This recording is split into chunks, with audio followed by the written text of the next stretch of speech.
युद्ध के समय संवैधानिक अनिश्चितता और गहरे सामाजिक परिवर्तन के बीच इज़राइल उन बुनियादी सवालों का सामना कर रहा है कि वो किस तरह का देश बनना चाहता है। मूल कानून की नई श्रृंखला में हम ऐसे राजनीतिक नेताओं से बात कर रहे हैं जो आगामी चुनावों में उन सवालों का जवाब देने की कोशिश कर रहे हैं। आज एनात विल्फ से शुरुआत है, जो किनेसेट की पूर्व सदस्य, राजनीति विज्ञान की विद्वान, इजराइल की वैश्विक समर्थक और शायद ओस पार्टी की संस्थापक हैं। मैं एलाना माजल डायमंड हूँ, Israel law and liberty forum की कार्यकारी निदेशक, और ये है मूल कानून। एनात, आज हमारे साथ जुड़ने के लिए धन्यवाद। मुझे खुशी हुई। ठीक है, तो चलिए सीधे शुरू करते हैं। क्या आप दर्शकों को बता सकती हैं कि आप किस घोषणा पत्र के साथ चुनाव लड़ रही हैं? मुझे ये भी बताना है कि एक इजरायली पार्टी का घोषणा पत्र के साथ चुनाव लड़ना अपने आप में अनोखा है, तो इसके लिए तारीफ बनती है। हाँ, तो ऑज का मुख्य संदेश, और कई मायनों में मैं इसे हाल ही में और भी स्पष्ट कर रही हूँ। हमारे पास इजरायली समाज के कई मुद्दों पर एक दृष्टिकोण है, लेकिन मैं ये कहना चाहूंगी कि मुख्य कारण जिसकी वजह से मैं एक अलग, नई, स्वतंत्र राजनीतिक पार्टी के रूप में चुनाव लड़ रही हूँ और इसे साझा कर रही हूँ, वह ये है कि मुझे लगता है कि मुझे बाहरी खतरों से इजराइल की रक्षा करने में एक भूमिका निभानी है। और मुझे विश्वास है, और मैं बहुत लंबे समय से मानती आई हूँ, कि जिसे मैं वैचारिक खतरा कहती हूँ, जो नैरेटिव की जंग है, वह इस समय सबसे महत्वपूर्ण क्षेत्र है, और वही क्षेत्र है जिसमें मंडराते हुए बादल सबसे ज्यादा खतरनाक हैं। तो मैं मजाक में कहती हूँ कि मैं यह सुनिश्चित करना चाहती हूँ कि इजराइल उस जंग से सुरक्षित रहे, ताकि इजराइल के भीतर रहने वाले यहूदी और अरब आपस में बहस करते रह सकें। और बात यह है, और इसी वजह से ये एक तरह की ऐसी राजनीतिक पार्टी है जो बाकी सभी राजनीतिक पार्टियों को सक्षम बनाती है। क्योंकि आप जानती हैं, राजनीतिक पार्टियों में बहस करने का विचार यहूदी लोगों की पहचान और इजरायली लोकतंत्र की मूल भावना के बहुत करीब है। लेकिन मेरा रोल कई सालों, शायद 2 दशकों से ऐसे व्यक्ति का रहा है जो इन बातों के प्रति बहुत संवेदनशील रही हों, जैसे कि एक उमड़ता हुआ तूफान, चाहे वो हमारी सीमाओं पर हो, फिलिस्तीनियों के बीच हो, या जिसे मैं पश्चिम में जायोनिज्म विरोध का उभार कहने लगी हूँ।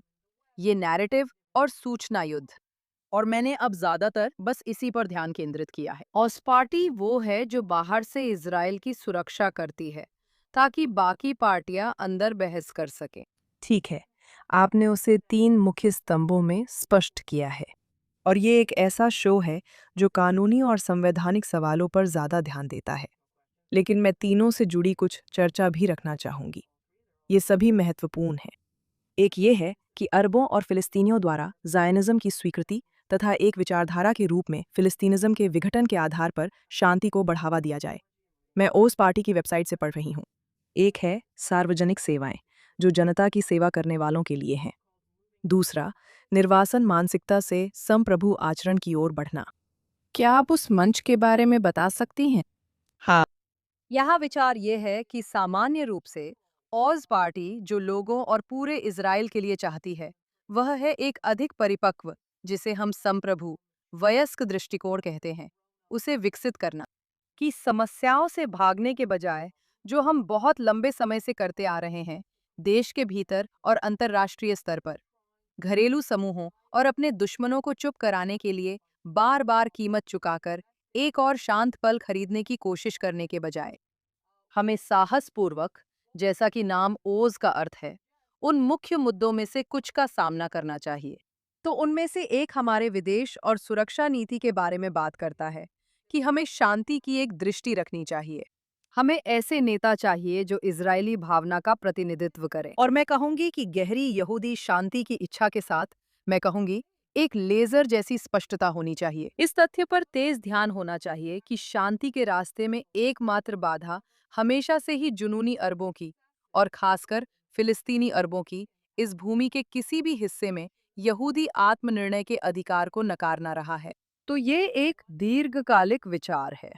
दूसरा विचार घरेलू इजरायली समझौते की बात करता है, जिसमें कहा गया है कि जब तक हमारे पास शांति नहीं है, जब तक इजराइल एक छोटा, भीड़भाड़ वाला और संघर्षरत देश है, तब तक हम हमेशा सामूहिक और आपसी एकजुटता वाला देश बने रहेंगे। हमें बस ये सुनिश्चित करना है कि एकजुटता असली हो, कि हर कोई योगदान दे। तो तर्क मूल रूप से कहता है कि हर किसी को देश और उसके लोगों की सेवा करने के लिए आमंत्रित किया जाता है। लेकिन अगर आप मना करते हैं, तो फिर आपके पास उन सभी सामाजिक और कल्याणकारी सेवाओं में कोई हिस्सा नहीं होगा, जो एकजुटता वाला देश इज़राइल प्रदान करता है। और निर्वासन की मानसिकता से संप्रभु आचरण की ओर जाने वाला तीसरा स्तंभ, कई मायनों में यह मूल विचार है कि अब हमें परिपक्व बड़े हो जाना है, समस्याओं से भागना बंद करना है। और इसका संबंध, उदाहरण के लिए, इज़राइल की एक संप्रभु दीर्घकालिक देश के रूप में इस आवश्यकता से है कि उसके सभी बच्चों को इज़राइल की भावना में शिक्षित किया जाए। इसका मतलब है एक राष्ट्रीय शिक्षा, एक ज़ायनिस्ट शिक्षा, और वो भी हिब्रू भाषा में। और जिन मुद्दों की आपको चिंता है, जैसे संविधान, कानूनी सुधार, ये सब, इन सब पर बहस संप्रभु सोच का हिस्सा है। इसका मतलब है कि आप जानते हैं, कार्यपालिका और न्यायपालिका के बीच की खींचतान जैसे पूरी तरह से गौण मुद्दे की बजाय सही समाधान यही है कि दोनों ही पक्ष वो सारी शक्तियां वापस सौंप दें जो उन्होंने दशकों से अपने पास रख ली थीं। इज़राइल में संप्रभुता का प्रतिनिधित्व केवल नेसेट करती है। मुझे याद आया, आपने कहा था कि आप मुख्यतः इज़राइल को लेकर बाहरी दुनिया में चल रहे विमर्श से निपट रही थीं, ताकि यहूदी और अरब भीतर आपस में बहस कर सकें। और मुझे ये भी ज़रूर कहना चाहिए कि अक्सर, अगर ज़्यादा नहीं तो, यहूदी आपस में बहस करते हैं। मुझे लगता है कि कहानी सच में उन सभी बातों की कुंजी है जिनका आपने जिक्र किया, इस मायने में कि हरेदीम की अपनी धार्मिक, सामाजिक प्राथमिकताएं और पहचानें हैं। इज़राइली अरबों की भी अपनी कहानी है। निश्चित रूप से फिलिस्तीनी राष्ट्रीय पहचान की अपनी कहानी है। लेकिन एक जगह जहां आप ऐसा कहते हैं कि चलो हम अपने लिए कुछ नियम बना लेते हैं कि कैसे लड़ना है, बिना किसी कहानी को सुलझाए, वो है संवैधानिक कानून का सवाल। चूंकि समय कम है, मैं वहीं से शुरू करूंगी और फिर हरेदी व फिलिस्तीनी मुद्दों पर आऊंगी। तो आपके पास, मुझे लगता है, कई बार इस शो का एक अंग्रेजी भाषी दर्शक वर्ग भी होता है। और कई बार, कम से कम जो लोग, मान लीजिए, संयुक्त राज्य अमेरिका में रहते हैं, वे मानते हैं कि एक संविधान ही यहाँ की समस्या का हल है। और आप आती हैं और कहती हैं कि न केवल हम सत्ता के संतुलन के बारे में पूरी तरह से गलत सोच रहे हैं जब हम राष्ट्रपति प्रणाली के नज़रिए से सोचते हैं, बल्कि हम समाधान के बारे में भी गलत सोच रहे हैं। और ये है मेरा विचार। आपके पास कुछ ऐसा था जिसे आपने विस्तार दिया था और उस पर सहलेखित एक पेपर लिखा था। तो क्या आप इसे थोड़ा और समझा सकती हैं? संविधान मूल रूप से किसी चीज की गारंटी नहीं होते। हमारे पास ऐसी समाज हैं जो बहुत खराब है, और वे लोकतंत्र नहीं है। वे अधिकारों की रक्षा नहीं करते, और उनके पास बहुत सुंदर संविधान है। और वैसे कुछ सबसे सफल लोकतंत्रों के पास, जैसे कि इज़राइल, न्यूजीलैंड, ब्रिटेन, संविधान नहीं है, और वे मजबूत लोकतंत्र हैं जो अल्पसंख्यकों और मानवाधिकारों की रक्षा करते हैं। तो संविधान एक अच्छे समाज की गारंटी नहीं है। इसके अलावा, संविधान किसी देश के इतिहास के खास पलों में लिखे जाते हैं, जैसे कि स्वतंत्रता, गृह युद्ध का अंत, या उपनिवेशवाद का शासन। इज़राइल के पास अपनी स्थापना के समय सबसे महत्वपूर्ण संवैधानिक दस्तावेज है स्वतंत्रता की घोषणा। और शायद उसके पास संविधान के लिए एक और खास पल तब होगा जब उसके पास शांति और अंतिम सीमाएं होंगी, और उसे पता होगा कि इजरायली राजनीतिक समुदाय में कौन शामिल है और कौन नहीं। ऐसा न होने पर कोई संविधान नहीं होगा, इसलिए उस पर ऊर्जा खर्च करने का कोई फायदा नहीं है। एकमात्र चीज जो वास्तव में जरूरी है, वह यह समझना है कि नेसेट, यानी संसद, वही एक संस्था है जो संप्रभु का प्रतिनिधित्व करती है। उस नेसेट को कार्यपालिका और न्यायपालिका की तुलना में मजबूत किया जाना चाहिए। ठीक है, तो आइए इसे थोड़ा और अच्छे से समझते हैं। मुझे लगता है आप जो कह रही हैं उसका मतलब ये है कि आपको शासन करने के लिए नियमों की ज़रूरत है, लेकिन ज़रूरी नहीं कि आपको मूल्यों से जुड़े सवालों पर सहमति बनानी पड़े। और जहाँ तक मूल्यों से जुड़े सवालों की बात है, तो वे अभी स्वतंत्रता की घोषणा में पर्याप्त रूप से शामिल हैं। और मैं इस बारे में सोचती हूँ। मुझे लगता है कि ये एक मुख्य बात है जिसका मैंने अनुभव किया है। आप जानती हैं, मैं ज़ाहिर तौर पर मूल रूप से अमेरिकी हूँ। यहाँ आकर मैंने देखा कि यहाँ गहरी बहस है, जिसमें एक पक्ष चाहता है कि राजनीतिक रूप से केनेसेट के पास उतनी शक्ति हो जितनी आप चाहेंगी, और वे उस पर ज़्यादा भरोसा करते हैं, बजाय हमारी हस्तक्षेपकारी और शक्तिशाली न्यायपालिका के। दूसरा पक्ष कहता है कि अगर हम लोकप्रिय शासन की ओर बढ़ें और असली शक्ति वहीं रहे, जैसा कि स्थापना के समय था, है ना? अगर शक्ति वहीं रहे, तो हम अपने नागरिक और राजनीतिक अधिकार कैसे सुरक्षित करेंगे? आप क्या सोचती हैं? तो सबसे पहले मुझे कहना होगा कि मुझे लगता है कि हम पहले ही उस स्थिति पर पहुंच चुके हैं जहां एक अत्यधिक हस्तक्षेपकारी सुप्रीम कोर्ट का विचार हकीकत से ज्यादा एक मिथक बन चुका है। वैसे ये मिथक कई राजनेताओं के भी बहुत काम आता है। मैंने इसे बहुत करीब से देखा है। नेसेट की सदस्य के रूप में वहां एक तरह की सीखी हुई असहायता होती है। ये एक जाना पहचाना मनोवैज्ञानिक शब्द है, जहां आप वास्तव में इस सोच के आदी हो जाते हैं कि आप कुछ भी हासिल नहीं कर सकते, क्योंकि वास्तव में अपनी शक्ति को अपनाना कठिन काम है और दूसरों को दोष देना कि आप चीजें क्यों नहीं कर पा रहे हैं, वह कहीं ज्यादा आसान है। मैंने उस प्रवृत्ति को विकसित होते देखा। मैं आज भी इसे देखती हूँ। मैंने देखा कि इसने केनेस्ट को कमजोर किया। मैंने केनेसेट के सदस्यों को करीब से देखा कि वे इसके आदी हो गए, क्योंकि फिर आप बड़े-बड़े घोषणाएं कर सकते हैं। आप ऐसे कानून पारित कर सकते हैं जिन्हें आप जानते हैं कि वे बहुत ही गैर हस्तक्षेपकारी सुप्रीम कोर्ट में भी न्यायिक कसौटी पर खरे नहीं उतरेंगे। अगर आपको पता होता कि अंतिम जिम्मेदारी केनेसेट पर ही आकर ठहरती है, तो आप बिल्कुल अलग तरह से व्यवहार करते। मैंने इसे करीब से देखा है। तो हाँ, मैं जो कह रही हूँ, उसमें सिर्फ वे वास्तविक कदम शामिल नहीं हैं जो केनेसेट को मजबूत करते हैं। केनेसेट को मजबूत करने के लिए बहुत सारी तकनीकी चीजें की जा सकती हैं, लेकिन इसका एक हिस्सा सोच और रवैये से भी जुड़ा है। ये संप्रभु मानसिकता की ओर लौटता है, निर्वासन वाली मानसिकता की ओर नहीं।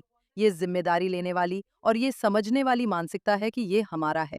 फिर से, यही एक और वजह है कि मैं राजनीति में आ रही हूँ, क्योंकि बहुत लंबे समय तक हमारे पास ये सोच थी कि हम अपनी राजनीति उन लोगों को सौंप सकते हैं जो, कहूँ तो, हमारे जैसे नहीं हैं। इजराइल के लोगों के पास जो सबसे अच्छा है वो ये है कि हम एक अच्छी तरह से शासित देश नहीं बना सकते जब हमारे पास हमारे सबसे अच्छे लोग नहीं हैं। लोग सरकार, सार्वजनिक सेवा और नेसेट में जाते हैं, और ये ऐसी चीजें हैं जिन्हें आप कानून बनाकर लागू नहीं कर सकते।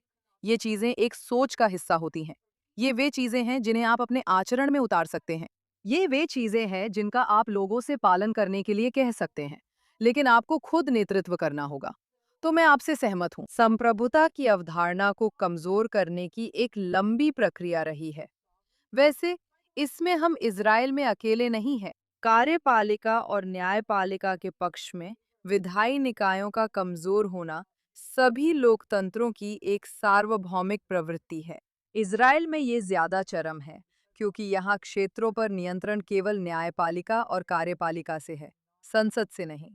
लेकिन सभी मामलों में समाधान यही है कि संप्रभु निकायों, यानी विधायी निकायों को फिर से मजबूत किया जाए।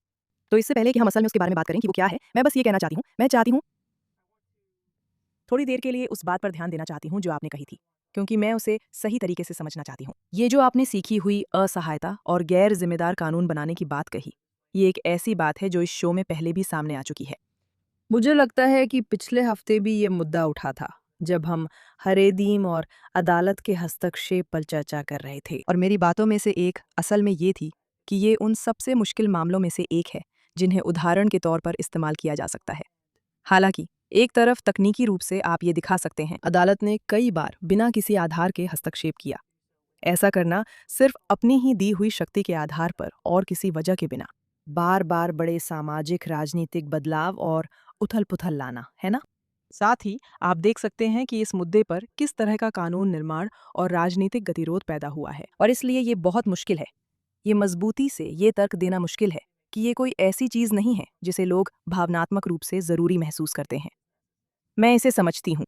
हालांकि लगभग हर पैमाने पर इजरायली न्यायपालिका लगभग किसी भी पश्चिमी लोकतंत्र की तुलना में कहीं अधिक हस्तक्षेपकारी है। मुझे लगता है कि शायद आप भारत के बारे में कुछ बातें कह सकते हैं, लेकिन आप जानती हैं, न्यायिक चयन में शामिल जजों के बीच और फिर जिन्होंने कानूनों को संवैधानिक बना दिया है, जिन्होंने खुद को न्यायिक समीक्षा का अधिकार दिया है, जो कानूनों को रद्द कर देते हैं, जो युक्ति संगतता के सिद्धांत का इस्तेमाल करते हैं, आप जानती हैं, तो वो सूची निश्चित रूप से मौजूद है।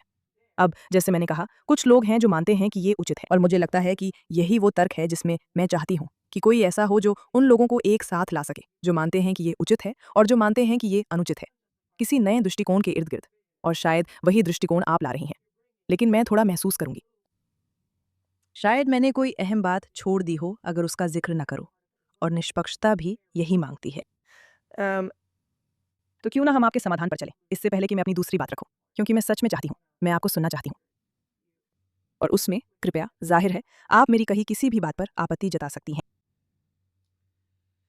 फिर से एकमात्र असली समाधान यही है कि नेसेट को फिर से अपनाया जाए, क्योंकि वही एकमात्र संस्था है जिसे सीधे जनता द्वारा चुना जाता है। लेकिन इसका मतलब क्या है? उसमें क्या क्या शामिल है? इसमें क्या क्या शामिल है? इसमें कई चीजें शामिल हैं। कुछ चीजें तकनीकी हैं और कुछ चीजें, जैसा कि मैंने कहा, आप केवल उन्हें अपना सकते हैं। ये आपके सोचने के तरीके से जुड़ी होती हैं। दो चीजें तकनीकी हैं। इजरायली नेशनिस्ट हमें वो चाहिए जिसे कुछ लोग संक्षिप्त संविधान कहते हैं, जो एक ऐसा कानून है जो असल में कानूनों की एक असली श्रेणी बनाता है और यह तय करता है कि कौन से कानून अधिक संवैधानिक हैं, सिर्फ न्यायिक समीक्षा तक सीमित नहीं, और कौन से कानून कम संवैधानिक हैं या बहुत सीमित स्तर पर हैं।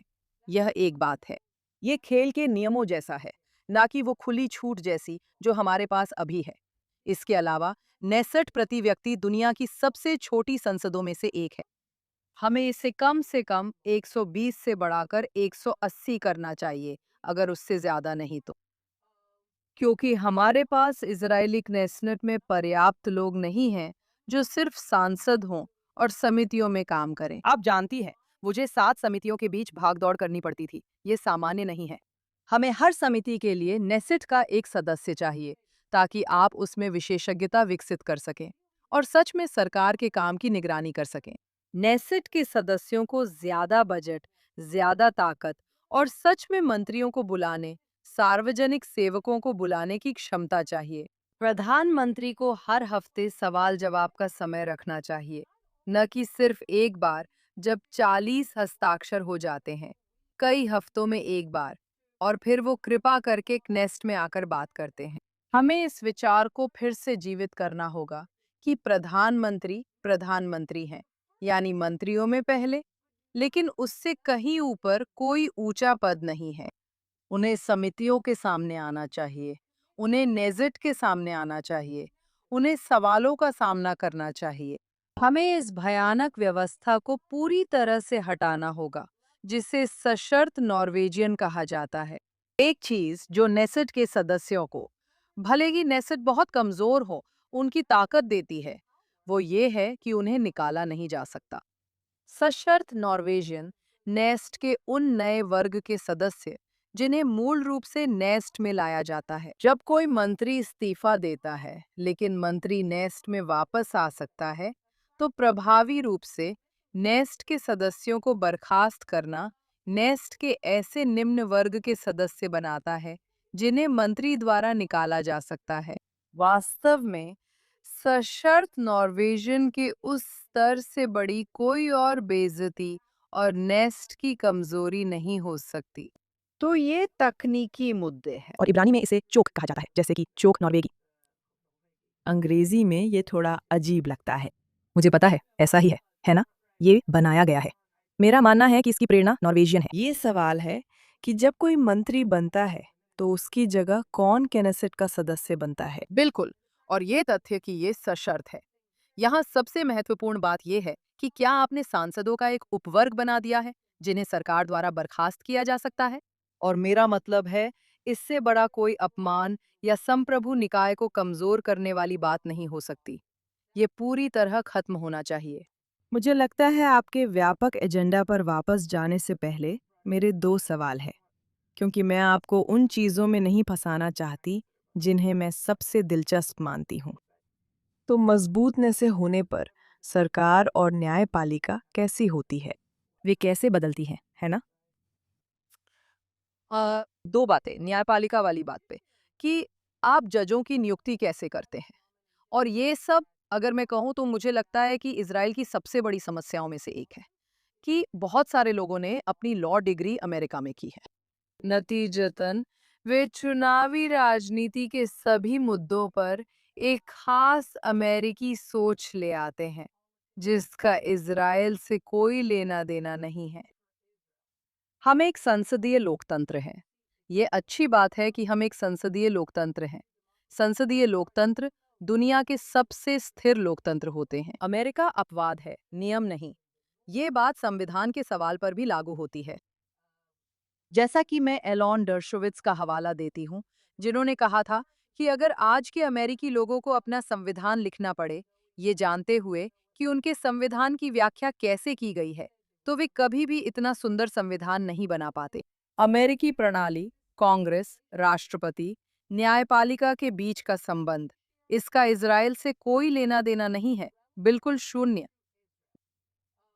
तो जब ये स्पष्ट हो जाता है कि केनिस्ट ही वह जगह है जहां सभी मूल्यों से जुड़े मुद्दों पर चर्चा होती है, तब वास्तव में यह बहुत कम मायने रखता है कि सुप्रीम कोर्ट के सदस्य कैसे चुने जाते हैं। विविधता और प्रतिनिधित्व का अर्थ है अलग-अलग राय और दृष्टिकोणों का प्रतिनिधित्व करना, न कि अलग-अलग न्यायिक दृष्टिकोणों का। न्यायिक दृष्टिकोण अप्रासंगिक हो जाते हैं क्योंकि उनका एकमात्र काम वास्तव में कानून के अनुसार न्याय करना होता है, लेकिन कानून विधानमंडल द्वारा बनाया जाता है।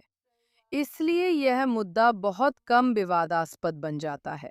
मूल्य संबंधी मुद्दे फिर से केनेसेट को भेजे जाते हैं। आप समय के साथ दिखा सकते हैं। समस्या क्या है? मैं कभी-कभी लोगों को इजराइल को लेकर भावुक होने से बचाने के लिए गर्भपात का मुद्दा उठाती हूँ। आप कह सकती हैं कि 1973 में अमेरिका में सच में सुप्रीम कोर्ट ने महिलाओं के लिए सच में कुछ किया था। महिलाओं के लिए, आप जानती हैं, मूल रूप से संघीय स्तर पर गर्भपात को संभव बना दिया गया। देखिए फिर क्या हुआ। मेरी सहयोगी डॉक्टर शिमी मूर इसकी तुलना आयरलैंड से करती हैं। अमेरिका अगले 50 सालों तक सुप्रीम कोर्ट के सवाल में उलझा रहा। कौन नामांकित करता है? कौन नामांकित करता है? यही मुद्दा बन गया। कौन रो बनाम वेड को पलटेगा, वगैरह वगैरह। इसी समय एक बहुत ही रूढ़िवादी देश आयरलैंड ने इस मुद्दे पर बहस करते हुए संसदीय प्रक्रिया के माध्यम से आगे बढ़ा। और जब संसद ने मूल रूप से सभी प्रतिबंधों को समाप्त कर दिया, तो यह भारी बहुमत से पारित हो गया। और यह कोई मुद्दा नहीं रहा, क्योंकि समाज उस प्रक्रिया से गुजरने में सक्षम था। हमें इससे गुजरना पड़ेगा। और जैसा मैंने कहा, इसके लिए कानून नहीं बन सकता, ये तकनीकी नहीं है। यह एक सोच है कि हमें यह स्वीकार करना होगा कि हम अपने मतभेदों को संसद में सुलझाएंगे। इसका मतलब है कि संसद में सभी प्रतिभागियों, चाहे वे दाएं हों या बाएं, को तर्क करने और मनाने की क्षमता को फिर से मजबूत करना होगा। दोनों पक्षों में समस्याएं हैं। वामपंथी आमतौर पर सुप्रीम कोर्ट का रुख करते हैं। दक्षिणपंथी, खासकर क्षेत्रों में, राष्ट्रीय सहमति के दायरे से बाहर चीजें करते हैं। वे चीजें करते हैं उन्हें कभी केनिस्ट में मतदान के लिए लाए बिना। तो ये विचार कि आपके राजनीतिक प्रतिद्वंद्वी सिर्फ प्रतिद्वंद्वी हैं, वे दुश्मन नहीं हैं। आपको उन्हें मनाना है, आपको तर्कों का इस्तेमाल करना है, आपको लोगों को जुटाना है, आपको संगठित होना है। ये वे क्षमताएं हैं जिन्हें हमें पूरे राजनीतिक परिदृश्य में फिर से अभ्यास करने की जरूरत है। हम उनके अभ्यास की ओर तभी लौटेंगे जब हमारे पास कोई विकल्प नहीं होगा, जैसे सीखी हुई असहायता में। इसीलिए एक संप्रभु मानसिकता के हिस्से के रूप में एक संदेश यह है कि हमें क्षेत्रों में स्पष्टता होनी चाहिए। हमें स्पष्ट होना चाहिए कि सुप्रीम कोर्ट कानून के अनुसार फैसला करता है, जबकि मूल्यों को लेकर अपने मतभेदों पर केनेसेट में बहस करते हैं। और निश्चित रूप से सरकार के संदर्भ में मैंने बताया कि इसका क्या अर्थ है। सरकार केनेस्ट द्वारा कड़ी निगरानी में रहती है। केनेसाट में सशर्त सदस्य जैसी कोई चीज नहीं होती। केनेसेट के सदस्यों के पास अपनी स्वतंत्र शक्ति होती है। उनके पास अपना बजट होता है। उनके पास मंत्रियों को बुलाने की क्षमता होती है। उनके पास सरकारी अधिकारियों को तलब करने की भी क्षमता होती है। और प्रधानमंत्री को वास्तव में कैनेसेट में जितना उन्हें पसंद है, उससे कहीं ज्यादा बार जाना पड़ता है और कैनेसेट के सदस्यों से बात करनी पड़ती है और बार-बार अपनी बात रखनी पड़ती है। कभी-कभार नहीं, क्योंकि वो सिर्फ या शायद किसी दिन वो सिर्फ प्रधानमंत्री होते हैं, कोई ऊंचा पद नहीं। ठीक है, मैं सिर्फ आपकी एक बात का जवाब देना चाहती हूँ, फिर आगे बढ़ूंगी। आपने कहा था कि वहाँ कुछ भी नहीं था। मेरा मतलब है, मैं मानती हूँ कि एक अमेरिकी के रूप में जिसने अमेरिकी लॉ स्कूल में पढ़ाई की है, मैं पूरी तरह पक्षपाती हूँ। मैं आपसे पूरी तरह सहमत हूँ कि अमेरिका में कांग्रेस, राष्ट्रपति और न्यायपालिका के बीच जो शक्तियों का संतुलन है, उसे यहाँ एकदम वैसे ही लागू करने का मतलब नहीं है। शायद आज हमारी कई समस्याएं इसलिए हैं क्योंकि न्यायपालिका ने चीज़ों को इस तरह बदला है कि अब हम कानून और शासन पर उन्हीं शर्तों में सोचने लगे हैं।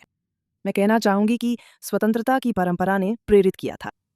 वो संरचना जो अन्य सरकारों जैसे संसदीय सरकारों पर भी लागू होती है, एक ऐसी चीज है जिसे आप विशेष रूप से करते हैं। शायद वहाँ सीखें, यहाँ इज़राइल में ये अनुभव नहीं मिलता। तो मैं सम्मानपूर्वक असहमत हूँ। जितनी मैं संस्थापक पिताओं और अमेरिकी उदारवादी परंपरा की बड़ी प्रशंसक हूँ, यह अनोखी नहीं है।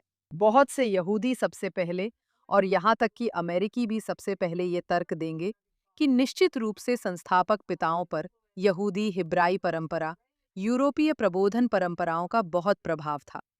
ये अनोखी नहीं है और इसका एक कारण है कि इज़राइल की स्वतंत्रता की घोषणा वास्तव में लोकतंत्र जैसे विदेशी शब्दों का उपयोग नहीं करती और हिब्रू भविष्यवक्ताओं की दृष्टि के बारे में बात करती है।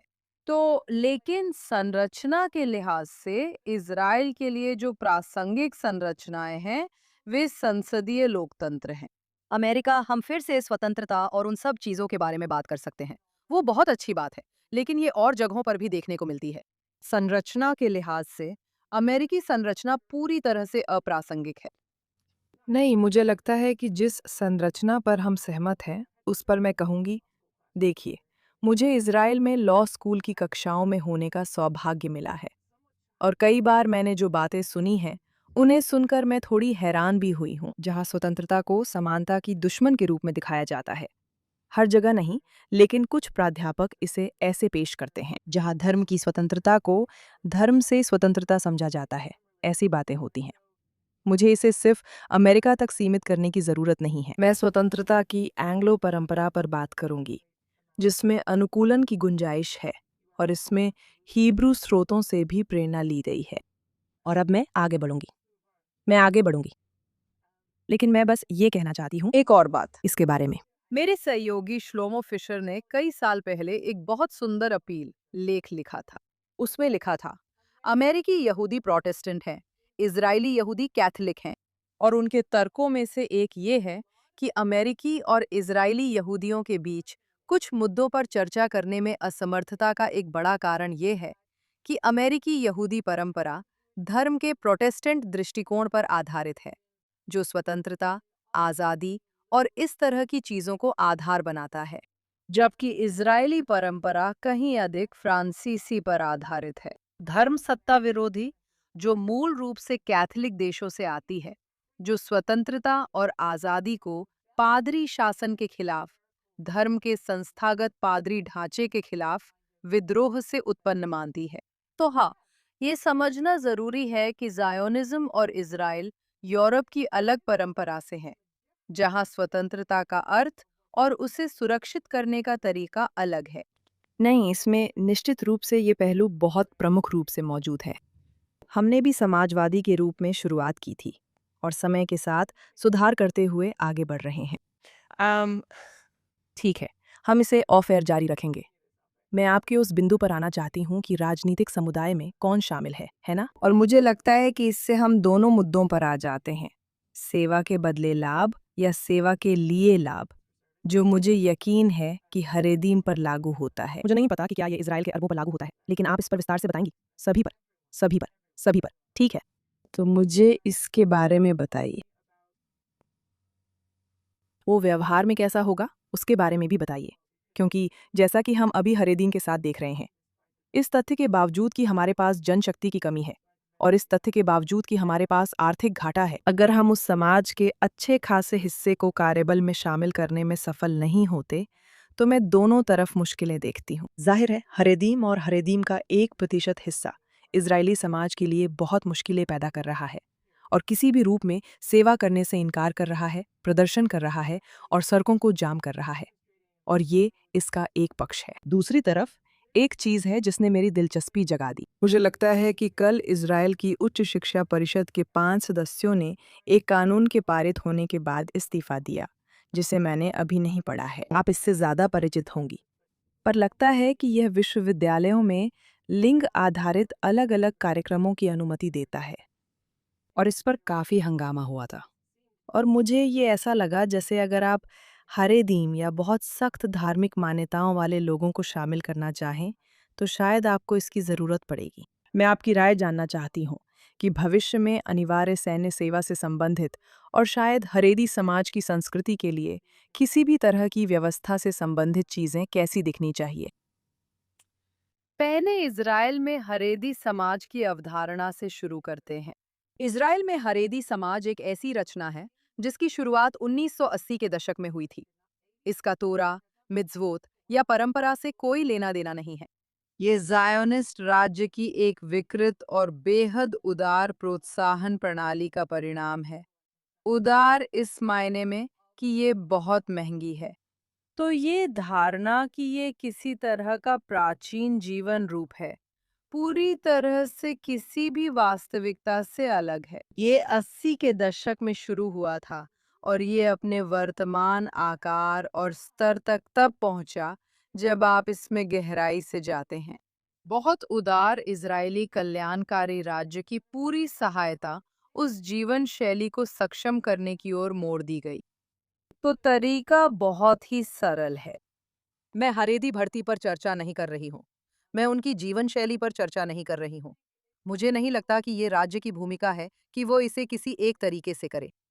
जब तक इज़राइल एक छोटा सा युद्धरत देश है, उसे सेवा करने के लिए लोगों की जरूरत है। और जो हम प्रस्तावित कर रहे हैं, वह बहुत ही सरल, समान और समावेशी है। उपयुक्त उम्र के सभी इजरायली, और जब मैं कहती हूँ सभी, तो मतलब सभी, महिलाएं, पुरुष, हर तरह के यहूदी, अरब, उपयुक्त उम्र में सभी को भर्ती का नोटिस मिलेगा। उन्हें सभी को बकुम यानी भर्ती केंद्र आना होता है, इजरायली सैन्य कानून के तहत आना होता है और वर्दी पहननी होती है। यहाँ अंग्रेजी का यह शब्द बहुत कुछ बताता है। यूनिफॉर्म। उनकी अपनी अपनी क्षमताएं होती हैं। ये क्रीता है। फिर जब उन्हें मियोन जाना होता है और इजरायली सेवा की जरूरतों के अनुसार छाटा जाता है, ये सब कुछ के लिए होगा। सैन्य सेवा से लेकर कृषि, स्वास्थ्य सेवा और शिक्षा तक। और नतीजतन दो बातें तुरंत स्पष्ट हो जाती हैं। किसी को भी छूट देने की जरूरत नहीं है। किसी को भी अलग से छूट नहीं चाहिए। हर कोई सामूहिक हित के लिए कुछ कर सकता है। करने के लिए हमेशा कुछ होता है। दूसरा, किसी भी विशेष छूट देने की जरूरत नहीं है। यहाँ मैं पूरी तरह से बेन गुरियन के विचार से सहमत हूँ। बुनियादी काशरुत, बुनियादी शब्बात, बस इतना ही। ये एक गेंद है। मरीज और हरेदी छूट की शुरुआत से व्यवस्था करें। हाँ, मुझे पता है, लेकिन जब तक बिगिन सरकार नहीं आई, सब कुछ वैसा ही था। फिर सीमाएं हट गईं और असली प्रक्रिया शुरू हुई। उससे पहले आप हरेदी हो सकते थे, आप सेवा कर सकते थे, बहुतों ने की भी। आप काम करते थे, टैक्स देते थे, आप सच में हरेदी होकर ये सब कर सकते थे। तो इसी कारण मैं खास छूट के विरोध में हूँ। ये सब व्यक्तिगत आधार पर होना चाहिए। हरेदी जीवन शैली में सबसे चौंकाने वाली बात यह है कि वे इजराइल राज्य से सीधे संपर्क नहीं रखते। हर चीज मध्यस्थों के जरिए होती है। तो बिचौलियों को हटा दो। राज्य सीधे लोगों से काम करता है और ये व्यक्तिगत स्तर पर चलता है। अगर कोई हरेदी, मेरा पसंदीदा उदाहरण यही है, अगर कोई हरेदी 3 किलोमीटर दूर किसी महिला को देखकर घबरा जाता है, तो उसे एवोकाडो तोड़ने का काम सौंपा जाएगा। अगर कोई हरेदी, जिनमें से कई ने मेरे साथ केनेसेट में सेवा की है, आराम से किसी महिला के पास बैठकर तर्कसंगत चर्चा कर सकते हैं, तो वे ज्यादा सार्थक सेवा कर सकते हैं। लेकिन ये धारणा कि रियायतें दी जानी चाहिए, बिल्कुल नहीं। इसे व्यक्ति व्यक्ति के आधार पर किया जाता है।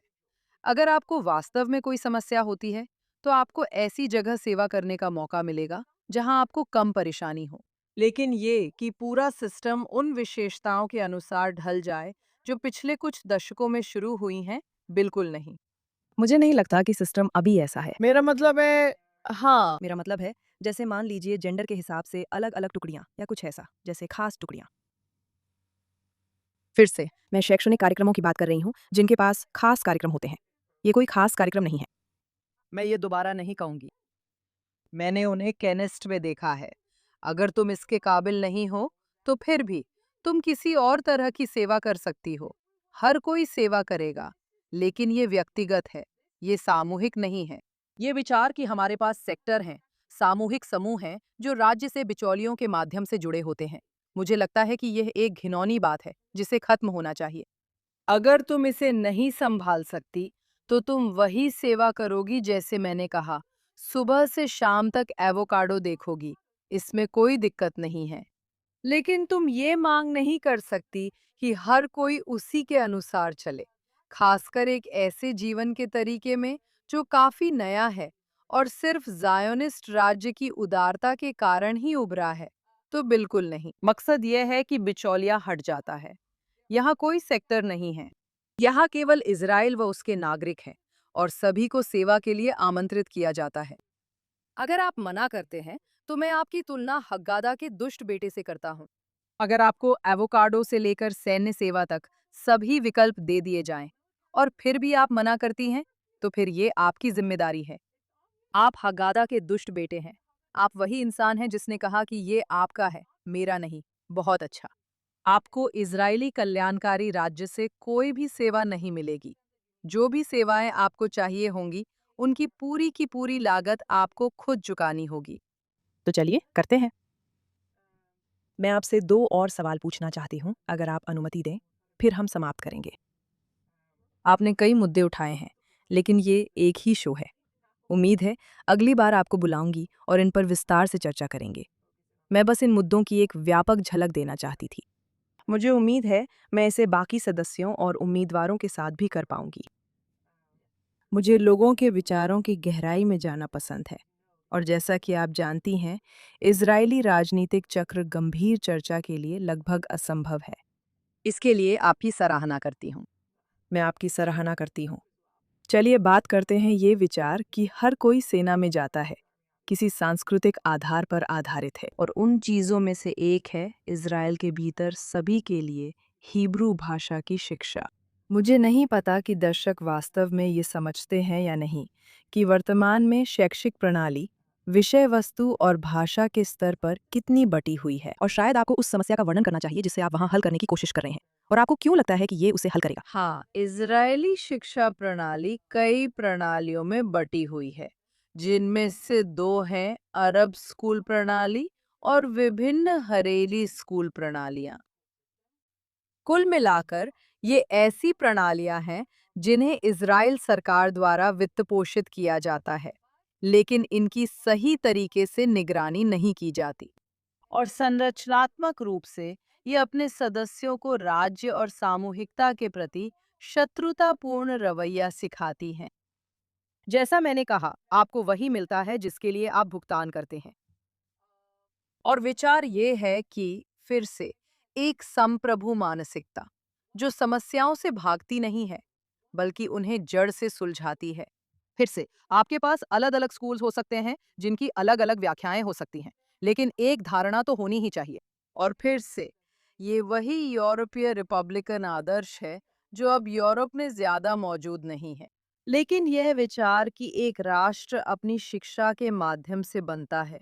आप जानती हैं, कई लोग मुझे दोष देते हैं कि मैं बेन गुरियन के शिक्षा प्रणाली और सेना दोनों से जुड़े विचारों को फिर से जीवित करना चाहती हूँ, जैसे कि सामूहिकता का निर्माण करना, राष्ट्र का निर्माण करना, राष्ट्रीय और सामूहिक चेतना का निर्माण करना।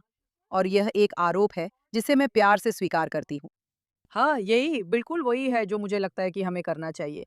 बस फर्क इतना है कि अब मेरी राय है कि ये सबके लिए खुला होना चाहिए।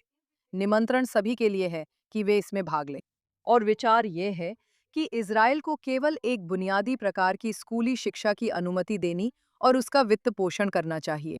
जैसा मैंने कहा, राष्ट्रीय सियोनिस्ट। हाँ, 1 अरब मुस्लिम और सियोनिस्ट होना संभव है। मैं ये हमारे दुश्मनों के लिए कहती हूँ। मैं ये इज़राइल के भीतर और हिब्रू भाषा में कहती हूँ। यही सबके लिए आधार होना चाहिए। फिर आप राज्य के बजट, स्थानीय बजट जोड़ सकती हैं। आप अरबी चाहती हैं, आप गमारा चाहती हैं, आप जो भी चाहती हैं, लेकिन केवल तब जब आधार तैयार हो जाए। एक सामान्य संप्रभु राज्य उन शिक्षा प्रणालियों को फंड नहीं करता जो संरचनात्मक रूप से ऐसे स्नातक तैयार करती हैं जो राज्य और सामूहिकता के प्रति शत्रुतापूर्ण हों। ठीक है, अब हम आगे बढ़ने वाले हैं। दुर्भाग्यवश फिलहाल के लिए सिर्फ एक ही सवाल है, लेकिन अब हम आगे बढ़ने वाले हैं। ये बहुत बड़ा मुद्दा है।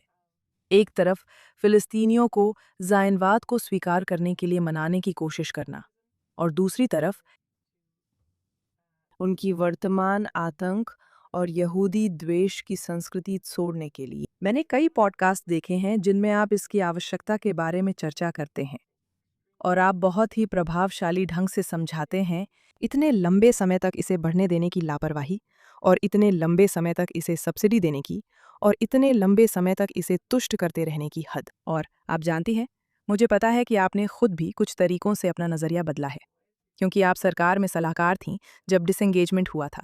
और आप जानती हैं, वास्तव में मुझे लगता है कि आपने अंग्रेजी में उन बेहतरीन तर्कों में से एक पेश किया है जो मैंने किसी इजरायली को करते हुए देखा है। जो बात मैं नहीं समझ पा रही हूँ वो ये है कि आप इस प्रक्रिया को कैसे होते हुए देखती हैं, और मदद में कटौती जो बात बार बार उठी है, उसके अलावा कौन सी नीतियाँ लागू करनी होंगी। असल सवाल है कि हम वहाँ तक कैसे पहुँचें। तो रोड मैप क्या है? चाहे घरेलू, अंतर्राष्ट्रीय स्तर या दुश्मनों के साथ, खासकर जिसे अब मैं फिलिस्तीनीवाद कहती हूँ, मैं सच में इस पर विश्वास करती हूँ। अगर अनाज नहीं है, तो तोरा भी नहीं है। मतलब ये विचारधाराएं ऐसे ही हवा में नहीं चलती, इन्हें फंडिंग मिलती है, लोगों को ब्रेन वॉश किया जाता है, लोग स्कूलों में होते हैं, जैसे आप इसे फिलिस्तीनीवाद में देख सकती हैं। एक फिल्म है जिसका नाम है अनरा, एक डॉक्यूमेंट्री जिसे लोग ऑनलाइन देख सकते हैं, जिसे कनहत इज़राइल ने बनाया है। ये किताबों पर आधारित है, द वॉर ऑफ रिटर्न और अक्टूबर रिटर्न। और ये सच में दिखाता है, जब आप इसे देखेंगे तो आपको सच में बहुत साफ समझ आ जाएगा कि आपको क्या उलटना है। आपको मूल रूप से ये सब उलटना होगा। आपको ईंधन, फंडिंग, शिक्षा प्रणाली, संगठनों और उन संगठनों जैसे यूएनआरडब्ल्यूए को हटाना होगा जो उसे वैधता प्रदान करते हैं। गाजा के लोग और रामल्ला का मिडिल क्लास वकील दोनों ही किसी न किसी रूप में फिलिस्तीन शरणार्थी हैं। हैरानी की बात यह है कि कई लोग सोचते हैं उन्होंने मेरी बात सुनी है, जबकि मैं फिलिस्तीनीवाद के 3 मुद्दे, वापसी, शरणार्थी होना, उनरवा पर बात करती हूँ। बहुत लोग इसे सुनकर सोचते हैं इसमें कोई प्रभाव नहीं है, बस यही पूरी कहानी है। और एक बात जो मुझे बहुत परेशान करती है वो ये है कि लोग अपनी ही सोच में उलझे रहते हैं। सोचिए कि उनके लिए क्या मायने रखता है और उसी को निशाना बनाइए, न कि उस पर जो आपको लगता है कि मायने रखता है। और उनके लिए जो सबसे महत्वपूर्ण है वो है शरणार्थी होना। वापसी, उनरा, यही चीजें उनके लिए मायने रखती हैं। आप खुद को ये कहानी सुना सकते हैं कि ये इतनी अहम नहीं है, लेकिन उनके लिए ये बहुत मायने रखती हैं। और हम इस पर हमला नहीं कर रहे हैं, और बिल्कुल भी पर्याप्त रूप से नहीं कर रहे हैं। हम अपनी कूटनीतिक, राजनीतिक और आर्थिक संसाधनों को इस लड़ाई के लिए जुटा नहीं रहे हैं और इसे स्पष्ट नहीं कर रहे हैं। गाजा में मैंने शुरू से ही एक योजना पेश की है। गाजा को 2 हिस्सों में बांटें, एक युद्ध का और एक शांति का। फिलिस्तीनियों के साथ वयस्कों जैसा व्यवहार करें। ये मेरी जिंदगी का विषय है। मैं सीखी हुई असहायता के खिलाफ हूँ। फिलिस्तीनियों से ज्यादा किसी और को इतनी छूट, प्रोत्साहन और सीखी हुई असहायता नहीं मिली है। ये उनके लिए एक त्रासदी है। यह एक त्रासदी है। हमारे लिए अब बहुत हो गया। इसका उपाय है कि उनमें चुनाव और स्वायत्तता की भावना लाएं।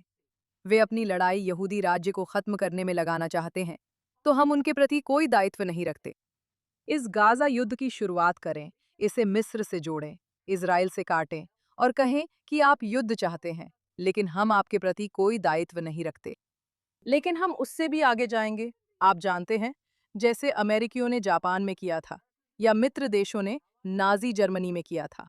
हम एक क्षेत्र बनाएंगे जिसे शांति का गाजा युद्ध कहा जाएगा, और उस शांति के गाजा में प्रवेश करने के लिए, निर्माण या सृजन के लिए पात्र होने के लिए आपको उन्रवा की सूचियों से हटना होगा। एक फिलिस्तीनी शरणार्थी के रूप में आपको सार्वजनिक रूप से बताना होगा कि आप वापसी के अधिकार को अस्वीकार करते हैं। वहां उन्रवा नहीं होगा। और कभी कभी लोग मुझसे कहते हैं कि कोई भी सहमत नहीं होगा। मैं कहती हूँ, ठीक है, तो हम हैं। हमारे पास एक स्पष्ट जगह है जहां हम लगातार युद्ध में रहते हैं, और कम से कम हम कुछ नहीं देते, कुछ नहीं बनाते, और दुश्मनों को ईंधन या ऑक्सीजन नहीं देते। लेकिन ये फिलिस्तीनियों को वयस्क मानने, उनकी बात गंभीरता से लेने और असली विकल्प देने से शुरू होता है। क्या वे ज़ायोनिज़्म के खिलाफ 100 साल की जंग खत्म करेंगे या नतीजे भुगतेंगे? लेकिन हम ऐसे एक दुनिया का हिस्सा रहे हैं जिसने बार बार उन्हें परिणामों से बच निकलने दिया है। तो मेरा मतलब है कि बस एक आखिरी सवाल बचा है और वे मुझे पहले ही कह रहे हैं कि अब बंद कर दो, तो मैं इसके बारे में झूठ भी नहीं बोल सकती और एक और सवाल नहीं कर सकती।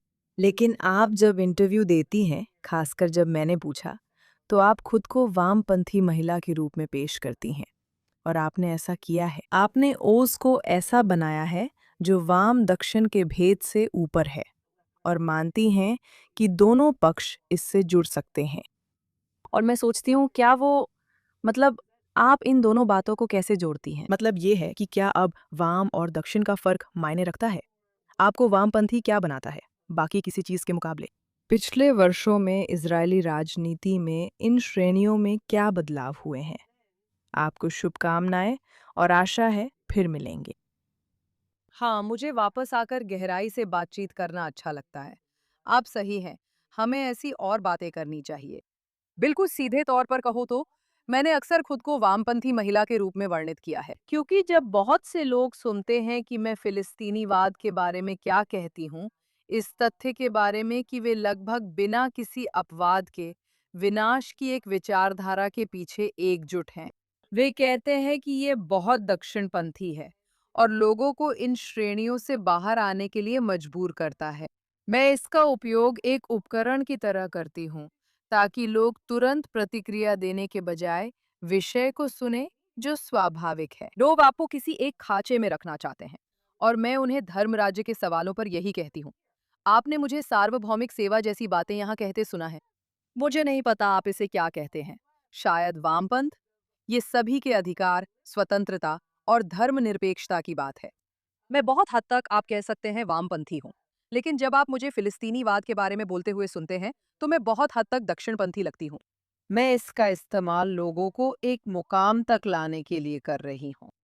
जैसा कि हाल ही में एक महिला ने कहा, उसने कहा, मैं सच में आपको किसी एक खांचे में नहीं रख सकती।